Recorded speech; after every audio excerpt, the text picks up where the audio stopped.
Next, I give the floor to the distinguished permanent representative of Sri Lanka. You have the floor.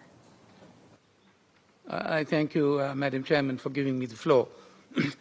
Madam Chair, Sri Lanka is committed to upholding the principles of justice, human rights, and the rule of law, both domestically and on the international stage. We firmly believe in the importance of addressing crimes against humanity as a collective responsibility of the global community. Sri Lanka stands firm against these grave offences, which strikes at the very core, I say, of our shared humanity. Madam Chair, we fully recognize the gravity of crimes against humanity, encompassing a range of acts that are nothing short of shocking to the human conscience. Acts like genocide, war crimes, and crimes against civilians cause immeasurable suffering and violate the very essence of what makes us human, setting us apart from other living beings.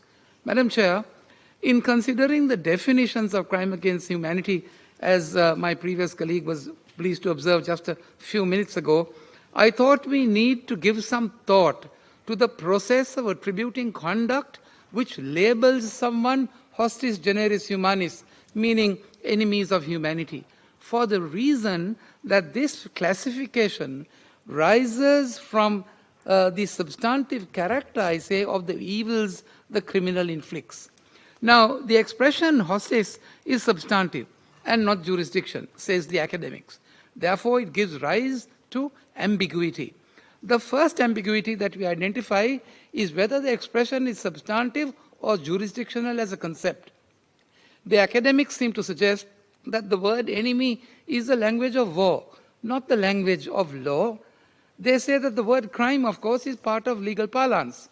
The third possibility, they say, that such hostis is to be treated as neither adversary nor criminal. Now, that's a tall order, and therefore is not entitled to the rights of belligerents or criminal defendants. I ask the question, what then are they entitled to? Punishment? Extermination? Not at all. We are warned that any existing political group that claims to speak in the name of humanity would be acting in a manner repugnant to all tenets of law by denying its enemies the quality of being human. We must take that warning to heart, particularly in contemporary times.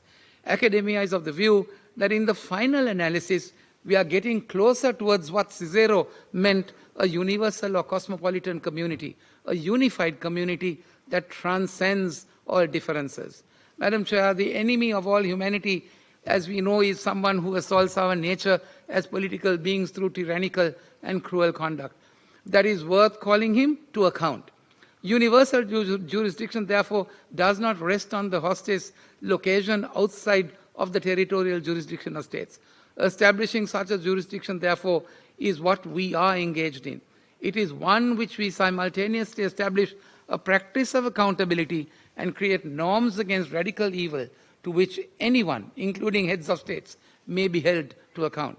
The academics put it very succinctly when they say that it is a call to the enemy of all humanity to account before humane law using fair procedures to reclaim him for humanity and to affirm humanity.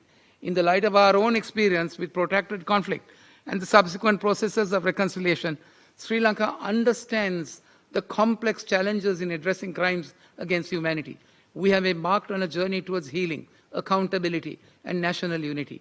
This path has not been without difficulty, but we remain steadfast in our commitment to justice and reconciliation. And in this process, we also emphasize the importance of respecting the sovereignty, territorial integrity, and the right to self-determination of nations.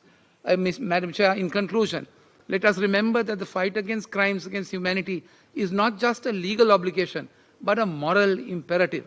It is a collective endeavor that requires us to work hand in hand, tirelessly towards justice, accountability, and reconciliation. It is only through these united efforts that we can contribute to a world where such heinous acts are eradicated and peace and humanity will prevail.